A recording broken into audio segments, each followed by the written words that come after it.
Mes amis Balance, bonjour et bienvenue sur la chaîne Tarot à merveille. Pour votre tirage général, ceux qui me découvrent, soyez les bienvenus. J'espère que vous allez bien. Allez, c'est parti. Chut, ne faites pas de bruit. Ce que je vais vous dire doit être écouté dans le calme. Pas parce que c'est fragile, parce que c'est précis et la précision se perd dans le vacarme. Ce qui se prépare dans votre vie en ce moment ressemble à une tempête, oui, mais pas le genre de tempête que vous craignez, pas une tempête de destruction, une tempête de révélation, le genre de tempête qui ne détruit rien, mais qui arrache les voiles, qui emporte ce qui cachait la vue, qui nettoie l'air jusqu'à ce que chaque détail du paysage devienne visible, net, d'une clarté presque douloureuse. Et au cœur de cette tempête, il y a une surprise, la plus grande que vous ayez connue depuis très longtemps. Pas une surprise extérieure, pas un colis, pas une nouvelle, pas un appel inattendu. Quelque chose de plus profond, quelque chose qui va reconfigurer la manière dont vous comprenez votre propre histoire. Pour vous y préparer, je vais vous emmener dans un voyage à l'intérieur de vous-même. Imaginez que votre être intérieur est une maison que vous habitez depuis toujours mais dont vous n'avez jamais visité toutes les pièces. Certaines portes sont restées fermées, certains couloirs n'ont jamais été éclairés, certaines fenêtres n'ont jamais été ouvertes. Aujourd'hui, nous allons traverser cette maison ensemble, pièce par pièce. Et dans chacune d'elles, vous allez découvrir un fragment de la surprise qui se prépare. Suivez-moi. La première pièce est celle que vous connaissez le mieux. C'est la pièce de la surface. Celle où vous vivez au quotidien, celle que vous montrez aux autres. Elle est aménagée avec soin, tout est à sa place. Les meubles sont choisis pour projeter une certaine image. La lumière est dosée pour masquer les imperfections. Vous avez passé des années à décorer cette pièce, à la rendre présentable, à vous assurer que quiconque y entre voit exactement ce que vous voulez qu'il voie. Mais regardez de plus près, regardez les murs. Derrière le papier peint soigneusement posé, il y a des fissures. Pas des fissures dangereuses, des fissures de croissance, comme celles qui apparaissent dans la coquille d'un œuf quand le poussin est prêt à sortir. Ces fissures, vous les avez senties depuis quelque temps. Des moments où le masque glisse, des instants où la vérité que vous contenez perce à travers la surface que vous maintenez, un mot plus honnête que prévu qui sort de votre bouche, une larme qui monte au mauvais moment, un éclat de rire trop authentique, dans un contexte trop formel. Ces fissures ne sont pas des défaillances, elles sont les premiers signes de la tempête, les premiers souffles du vent qui va transformer cette pièce en quelque chose de beaucoup plus vaste. La surprise qui se prépare commence ici, dans cette pièce familière. Elle commence par la fin de la performance. Vous êtes en train de perdre la capacité de faire semblant, et cette perte qui ressemble à une faiblesse est en réalité le premier cadeau de la tempête. Parce que tout ce que vous construirez après la chute du masque sera réel, solide, indestructible. Non pas parce que ce sera parfait, mais parce que ce sera vrai. Avançons. La deuxième pièce, celle-ci est plus sombre.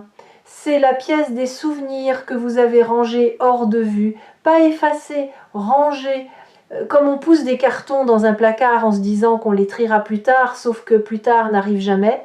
Dans ces cartons, il y a des moments de votre vie que vous avez choisi de ne plus regarder, des moments de honte, peut-être, des moments de vulnérabilité extrême où vous vous êtes senti exposé, nu, sans défense, des moments où quelqu'un a vu en vous quelque chose que vous n'étiez pas prête à assumer, des moments aussi de joie tellement intense qu'elle vous a effrayé, parce que la joie pure porte en elle la terreur de sa perte. La tempête qui arrive va ouvrir ses cartons, pas brutalement, avec la délicatesse d'un archéologue qui sait que ce qu'il déterre est précieux et fragile. Et ce que vous allez découvrir en revisitant ces souvenirs, c'est qu'ils ne contiennent pas ce que vous croyez. La honte que vous aviez rangée là, n'est plus de la honte quand vous la regardez avec les yeux d'aujourd'hui. Elle est devenue de la compassion pour la personne que vous étiez à ce moment-là.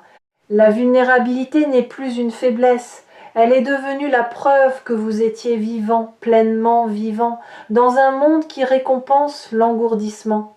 Et la joie terrifiante n'est plus terrifiante, elle est devenue une promesse, la promesse que vous êtes capable de ressentir à ce niveau d'intensité, que cette capacité n'a pas disparu, qu'elle attend simplement la permission de se manifester à nouveau.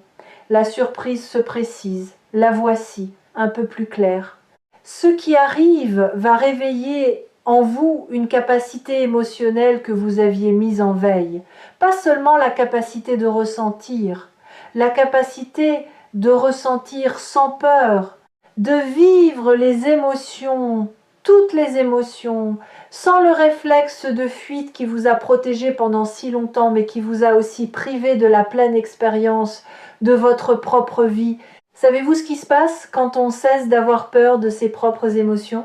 Tout change. La manière dont vous mangez change, parce que vous n'avez plus besoin de la nourriture comme amortisseur émotionnel. La manière dont vous dormez change, parce que les émotions refoulées cessent de frapper à la porte de vos rêves. La manière dont vous écoutez les autres change, parce que vous n'avez plus peur de raisonner avec leur douleur, et surtout la manière dont vous vous aimez change. Parce que vous ne rejetez plus les parties de vous qui ressentent trop, qui pleurent trop facilement, qui s'attachent trop vite, vous les accueillez, vous les reconnaissez comme vos messagères les plus fidèles, celles qui vous disent ce que votre mental refuse d'entendre, celles qui savent, avant toute analyse, si quelque chose est juste ou non, si quelqu'un est sincère ou non, si un chemin mène vers la lumière ou vers l'impasse. Cette réconciliation avec vos émotions est l'un des cadeaux les plus puissants de la tempête qui se prépare, et elle commence maintenant. Dans la manière dont vous écoutez ces mots, dans les réactions que votre corps produit en ce moment même, un frisson, une chaleur, une boule dans la gorge, un sourire involontaire. Tout cela est votre être émotionnel qui se réveille et qui dit « Enfin, enfin quelqu'un parle de moi sans essayer de me faire taire. » Troisième pièce. Celle-ci vous surprendra peu. Être. C'est une pièce lumineuse, presque éblouissante. Vous n'y êtes jamais entré parce que la lumière qui en filtre sous la porte vous a toujours intimidé. Vous pensiez qu'elle appartenait à quelqu'un d'autre, qu'une pièce aussi lumineuse ne pouvait pas faire partie de votre maison intérieure, que c'était une erreur d'architecture, un vestige d'un plan qui ne vous concernait pas. Mais cette pièce est la vôtre, elle l'a toujours été, et ce qu'elle contient est votre potentiel non vécu, pas vos rêves avortés. Votre potentiel. La différence est cruciale. Un rêve avorté est quelque chose qui a existé puis qui est mort. Le potentiel non vécu est quelque chose qui n'a jamais eu l'occasion de naître. Il est intact, immaculé, aussi frais que le jour où il a été déposé en vous, et il attend, avec une patience que seules les choses éternelles possèdent. Dans cette pièce, il y a la version de vous qui n'a pas peur de sa propre grandeur, la version qui parle sans s'excuser, qui crée sans se censurer, qui aime sans calculer le risque, qui avance sans demander la permission à ses propres doutes. Cette version n'est pas un fantasme. Elle est aussi réelle que celle que vous voyez dans le miroir chaque matin. Simplement, elle habite une pièce où vous n'avez jamais mis les pieds. La tempête va ouvrir la porte de cette pièce. Et quand vous y entrerez, vous comprendrez que la surprise n'est pas quelque chose qui vous arrive de l'extérieur. La surprise, c'est vous. La version de vous que vous n'avez jamais osé rencontrer. La version qui n'a pas besoin de validation pour se sentir réelle. Qui ne cherche pas l'approbation pour oser exister. Qui ne mendie pas l'amour mais qui l'incarne si pleinement qu'elle l'attire naturellement, sans effort, sans stratégie, par le simple fait d'être ce qu'elle est. Cette version de vous a attendu patiemment derrière la porte de cette pièce lumineuse. Elle n'a jamais frappé, elle n'a jamais crié.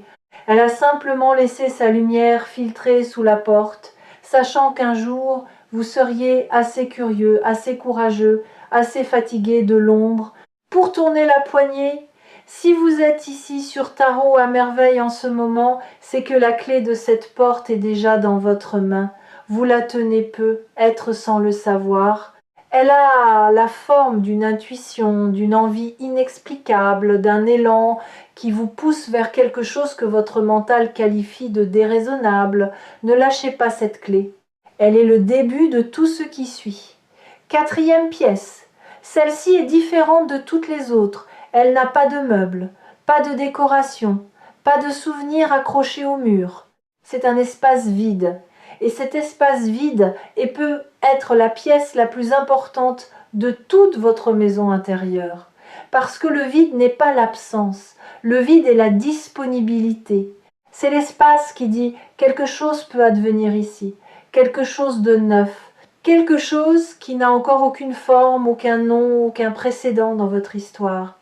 Vous avez senti ce vide récemment, pas comme un manque, comme un appel. Un espace en vous qui attend d'être rempli par quelque chose que vous n'avez pas encore rencontré, une expérience que vous n'avez pas encore vécue, une connexion que vous n'avez pas encore établie, un aspect de la vie que vous n'avez pas encore touché. Ce vide vous rend parfois nerveux. Vous essayez de le combler avec des habitudes, des distractions, des activités. Mais il résiste. Il reste ouvert, béant, comme une bouche qui attend le mot juste. La surprise qui arrive va remplir ce vide. Pas le combler, attention, le remplir. La différence est essentielle. Combler, c'est boucher un trou avec n'importe quoi pour ne plus le voir. Remplir, c'est y verser exactement ce qui manquait. Et ce qui manquait, vous le reconnaîtrez immédiatement. Pas parce que vous l'aviez imaginé, parce que le vide a toujours su quelle forme il attendait. Et quand cette forme arrivera, le vide et elles s'emboîteront avec la perfection silencieuse d'une clé dans sa serrure. Arrêtons-nous un instant ici, dans cette pièce vide. Respirez. Sentez l'espace autour de vous. Et au lieu de le fuir, habitez-le. Le vide n'est pas votre ennemi, il est votre allié le plus puissant. Car seul un espace vide peut accueillir quelque chose de vraiment nouveau. Un verre plein ne peut rien recevoir. Un agenda saturé ne laisse aucune place à l'imprévu. Une vie entièrement remplie par le connu est une vie fermée au miracle. Et le miracle, c'est ce qui vient quand on accepte de ne pas tout contrôler. Vous avez passé une grande partie de votre vie à essayer de contrôler les événements, les réactions des autres, votre propre image, le déroulement de vos journées. Et ce contrôle vous a donné une illusion de sécurité. L'illusion que si vous maîtrisiez suffisamment de variables, rien de mauvais ne pourrait arriver. Mais cette illusion a un coût que vous commencez seulement à mesurer. Le coût, c'est que rien de surprenant non plus ne pouvait arriver. En verrouillant les portes contre le pire, vous les avez aussi verrouillées contre le meilleur. Et la tempête qui se prépare va faire sauter ces verrous, pas pour vous mettre en danger, pour vous remettre en jeu. Dans le jeu de la vie, avec tous ces risques et toutes ces splendeurs. Et c'est ici que je veux vous confier quelque chose que peu de gens comprennent vraiment. Le contrôle et la confiance ne peuvent pas cohabiter. Ils occupent le même espace. Quand l'un grandit, l'autre rétrécit. Et pendant des années, votre contrôle a occupé presque tout l'espace, ne laissant à la confiance qu'un recoin étroit, un filet de lumière sous une porte fermée. Mais la tempête inverse ce rapport de force. Elle ne vous enlève pas le contrôle par la violence. Elle vous montre, par l'expérience directe, que la confiance est un sol plus solide que le contrôle n'a jamais su l'être. Le contrôle est un radeau que vous construisez frénétiquement pendant la tempête. La confiance est la découverte que vous savez nager, et qu'on nage mieux sans radeau. Vous avez peu être remarqué des moments récents où vous avez lâché prise sans le décider. Des situations où, au lieu de votre réaction habituelle de maîtrise, vous avez simplement laissé les choses se dérouler et le résultat vous a surpris. Pas nécessairement parce que tout s'est passé parfaitement, mais parce que, même dans l'imperfection, il y avait une justesse, un alignement que votre contrôle n'aurait jamais pu produire. Ces moments sont des répétitions, des avant-premières de ce que votre vie deviendra quand la confiance occupera enfin l'espace qui lui revient. 5e et dernière pièce. Celle-ci est au cœur de la maison. On y accède par un escalier étroit que vous n'avez jamais descendu. La lumière y est douce, tamisée, comme la lumière d'une bougie dans une crypte ancienne. Et au centre de cette pièce, il y a quelque chose, pas un objet, une sensation, la sensation de votre propre vérité, pas la vérité que les autres attendent de vous, pas la vérité que la société a façonnée pour vous, votre vérité, brute, non négociable, celle qui existe avant les mots, avant les explications, avant les justifications, celle que vous connaissez dans vos os, mais que vous n'avez jamais su articuler parce qu'elle est antérieure au langage. Avez-vous déjà eu cette expérience étrange de savoir quelque chose avec une certitude absolue, sans pouvoir expliquer comment vous le savez? Cette connaissance qui ne vient ni des livres, ni de l'expérience, ni du raisonnement, mais d'un endroit plus ancien que tout cela. C'est cette connaissance-là qui habite cette pièce. Elle est le fondement de tout ce que vous êtes, le socle sur lequel repose l'intégralité de votre être, même quand votre mental s'agite en surface, même quand vos émotions font des vagues, même quand votre vie extérieure semble chaotique. Ce socle ne bouge jamais, il est immobile, inébranlable, et c'est vers lui que la tempête vous ramène. Vous avez construit tellement de couches au-dessus de ce socle que vous avez oublié qu'il existait, des couches d'adaptation, des couches de protection, des couches de rôles sociaux empilés les uns sur les autres comme des vêtements d'hiver en plein été, et vous étouffiez, pas physiquement, existentiellement. Vous étouffiez sous le poids de tout ce que vous portiez et qui ne vous appartenait pas. Les attentes de vos parents, les normes de votre environnement, les définitions du succès que d'autres ont écrites pour vous, les versions de l'amour que le monde vous a vendues, tout cela empilé sur le seul être qui comptait, vous, le vrai vous. Celui qui vit dans cette 5e pièce et qui n'a besoin d'aucune de ces couches pour exister. La tempête va alléger votre charge couche par couche, pas en vous dépouillant, en vous libérant. Et chaque couche retirée vous rapprochera de cette sensation au centre de la pièce, de cette vérité nue qui n'a pas besoin d'être habillée pour être belle. Cette vérité, c'est le noyau de la surprise. Et la voici, aussi simplement que je puisse la formuler, vous n'êtes pas en train de devenir quelqu'un d'autre, vous êtes en train de revenir à qui vous avez toujours été, avant les compromis, avant les masques, avant les adaptations successives qui vous ont éloigné de votre centre. Chaque épreuve, chaque blessure, chaque détour de votre parcours n'a pas été une déviation. C'était le chemin long, sinueux, parfois douloureux, qui vous ramène ici, dans cette pièce, face à cette sensation, face à vous-même. Et la tempête, cette fameuse tempête qui se prépare, c'est le moment où le chemin de retour touche à sa fin, où les derniers mètres sont parcourus, où la porte de cette dernière pièce s'ouvre enfin complètement. Ce n'est pas la fin de votre voyage, c'est le début du voyage réel, celui qui commence quand on sait enfin d'où l'on part, quand on n'est plus perdu dans sa propre maison, quand chaque pièce a été visitée, reconnue, acceptée, et quand l'ensemble forme non plus un labyrinthe mais un foyer, un lieu où l'on peut enfin se reposer en étant totalement soi-même. La surprise, c'est la découverte que votre maison intérieure est habitable, qu'elle l'a toujours été, que les pièces que vous évitiez n'étaient pas dangereuses, que la lumière que vous craigniez était la vôtre, que le vide que vous fuyiez était de l'espace pour grandir, que les souvenirs que vous cachiez étaient des trésors déguisés, et que la surface que vous mainteniez n'était que le toit d'un édifice infiniment plus vaste et plus beau que ce que les autres pouvaient voir du dehors. Ceux qui suivent les lectures partagées sur Tarot à merveille ont appris à reconnaître les moments charnières, ces instants dans une lecture où quelque chose bascule, où les mots cessent d'être des sons et deviennent des clés. Si vous sentez ce basculement maintenant, ne le retenez pas, laissez-le vous traverser. Il fait son travail.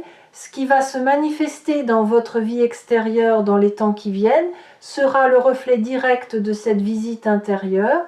La tempête ne détruit pas, elle révèle Et ce qu'elle va révéler dans vos relations, dans vos projets, dans votre quotidien sera à l'image exacte de ce que vous avez trouvé dans ces 5 pièces. De l'authenticité là où il y avait de la performance, de la compassion là où il y avait de la honte, du potentiel là où il y avait de la peur, de l'espace là où il y avait du contrôle, et de la vérité là où il y avait du doute. Des gens vont vous regarder différemment, non pas parce qu'ils ont changé, parce que ce que vous dégagez a changé. L'énergie d'une personne qui habite pleinement sa propre maison intérieure est radicalement différente de celle d'une personne qui vit dans le couloir en évitant les pièces fermées. Et les autres le sentent. Ils ne savent pas le nommer, mais ils le sentent. Ils vous trouveront plus présent, plus ancré, plus magnétique. Non pas parce que vous aurez acquis quelque chose de nouveau, parce que vous aurez cessé de cacher ce qui était là depuis le début. Certaines personnes vont s'approcher de vous pour la première fois. Des personnes qui vous croisaient depuis longtemps sans jamais franchir la distance, et d'autres, celles qui n'aimaient de vous que la version contrôlée, polie, réduite, vont peu être prendre du recul. Ne les retenez pas. Une maison ouverte attire ceux qui aiment la lumière. Ceux qui préfèrent l'ombre chercheront d'autres abris, et c'est bien ainsi. Vous n'êtes pas responsable du confort de ceux qui ne supportent pas votre authenticité. Vous êtes responsable de vivre cette authenticité, avec tout le courage qu'elle demande. Des opportunités vont apparaître que vous n'auriez pas vues avec vos anciens yeux, parce que vos anciens yeux cherchaient ce qui correspondait à l'ancien vous. Et l'ancien vous vivait dans une seule pièce de sa maison, avec les volets fermés, convaincu que la lumière dehors était trop forte pour lui. Les yeux qui s'ouvrent après la tempête ne cherchent plus. Ils reçoivent, ils accueillent, ils reconnaissent ce qui vibre à la même fréquence que la maison entière, pas seulement le vestibule. Et il y a quelque chose que votre nouvelle clarté va vous permettre de faire pour la première fois. Dire non sans culpabilité et oui sans calcul. Jusqu'à présent, vos noms étaient chargés de justifications, d'excuses, de ce besoin de prouver que votre refus était légitime. Et vos oui étaient pesés, mesurés, passés au crible de 10 scénarios catastrophes avant d'être prononcés. Après la tempête, vos noms seront des phrases complètes. Ils n'auront besoin d'aucune explication. Et vos oui seront des élans, des mouvements naturels vers ce qui vous appelle, sans la paralysie du doute. Cette liberté dans le choix, cette fluidité dans la décision, c'est l'un des fruits les plus concrets de la transformation intérieure que vous traversez. Et les gens autour de vous le sentiront. Certains seront inspirés par votre clarté nouvelle, d'autres seront déstabilisés. Mais tous, sans exception, vous regarderont différemment. Parce qu'un être humain qui sait ce qu'il veut et ce qu'il ne veut pas, sans agressivité et sans excuse, est un être rare, et la rareté attire le respect. La tempête est déjà là, vous la sentez, ce frémissement dans l'air, cette sensation que quelque chose est sur le point de basculer, ce mélange étrange d'appréhension et d'excitation qui ne ressemble à rien de ce que vous avez connu avant. Ce n'est pas de l'anxiété, c'est de l'anticipation sacrée, l'anticipation de celui qui sait, dans un endroit au-delà du savoir, que ce qui vient est bon, profondément, irréversiblement bon. Ne fermez pas les fenêtres, ne barricadez pas les portes, laissez la tempête entrer, laissez-la emporter ce qui doit partir, laissez-la nettoyer ce qui doit être nettoyé. Et quand le vent se calmera, quand le silence reviendra, vous vous tiendrez au milieu de votre propre vie avec une clarté que vous n'avez jamais eue. Et vous regarderez autour de vous et vous verrez, vraiment, pour la première fois, la surprise n'est pas en chemin, elle est déjà là, en vous. Elle attend simplement que vous ouvriez la dernière porte. Et si vous avez besoin de retrouver le chemin de cette maison intérieure, Tarot à merveille sera toujours là pour vous guider. Pas comme un propriétaire, comme une lampe, discrète, fidèle, posée dans le couloir pour que vous ne trébuchiez pas dans le noir. La tempête est un cadeau, le plus beau que la vie vous ait fait depuis longtemps, et vous êtes prêt à le déballer.